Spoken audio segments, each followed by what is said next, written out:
Ooh, scary. Haha, hello students, and welcome to another episode of Miss Ward's Invention of the Week.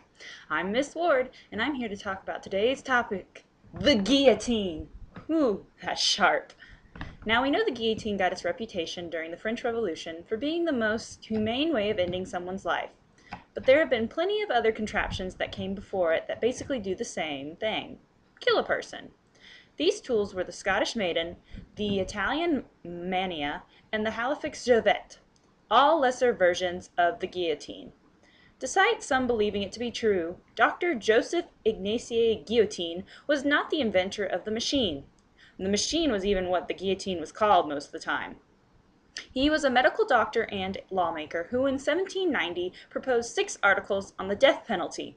He believed that death by means of decapitation, without any torture, would be the sole standard for capital punishment.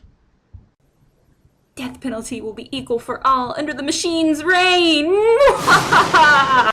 Whether you be poor, rich, old, young, criminal, or just a person in the wrong place at the wrong time, the guillotine was for you! His idea was rejected at first, but later the National Assembly thought about it again and decided, hey, why not? The idea for the guillotine was adopted in 1791. Hear ye. Today, in the Kingdom of France, the death penalty will be mechanical decapitation. The documents were signed by Dr. Antoine Louis, Secretary of the National Academy of Surgery, and by King Louis XVI, King of France. Dr. Louis wrote the technical portion of the document, and King Louis even had some input on the final design of the machine. It was at first a straight blade across, but at the advice of the king, it was changed to an angled blade to have the decapitation cleaner and more effective.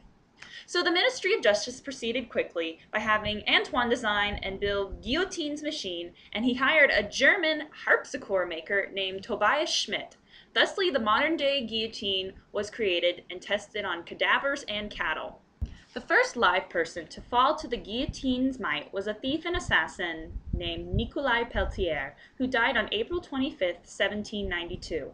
After that, the guillotine's use only went up during the French Revolution and throughout history until in 1977 when the national razor was used last. Thank goodness. During the Reign of Terror, the height of the guillotine's power, it claimed between 17,000 to 40,000 victims. At one time, the guillotine was executing 3,000 bodies a month. That's quite a few heads being separated from their bodies. Now, right before I leave you all, I would like to read a first-hand account of a guillotine execution written by America's own Charles Dickens. The execution took place in Rome on March 8, 1845. The reading will be coming from Weird History 101 and Other Tales of Intrigue, Mayhem, and Outrageous Behavior by John Richard Stephens.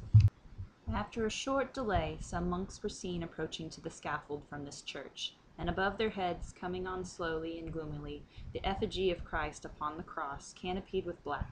This was carried round the foot of the scaffold to the front and turned towards the criminal, that he might see it to the last.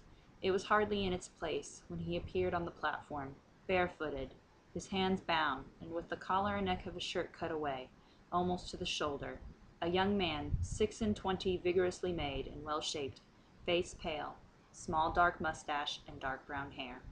He had refused to confess, it seemed, without first having his wife brought to see him, and they had sent an escort for her, which had occasioned the delay.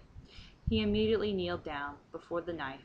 His neck fitting into a hole made for the purpose, in a cross plank, was shut down by another plank above, exactly like the pillory. Immediately below him was a leathern bag, and into it his head rolled instantly. The executioner was holding it by the hair, and walking with it round the scaffold, showing it to the people, before one quite knew that the knife had fallen heavily, and with a rattling sound. When it had travelled round the 4 sides of the scaffold, it was set upon a pole in front, a little patch of white and black, for the long street to stare at, and the flies to settle on. The eyes were turned upward, as if he had avoided the sight of the leathern bag, and looked to the crucifix. Every tinge and hue of life had left it in that instant. It was dull, cold, livid wax, the body also. There was a great deal of blood.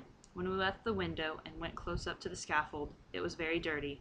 One of the two men who were throwing water over it, turning to help the other lift the body into a shell, picked his way as through a mire. A strange appearance was the apparent annihilation of the neck.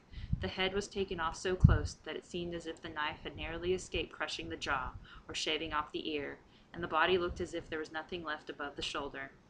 Nobody cared, or was at all affected. There was no manifestation of disgust or pity or indignation or sorrow.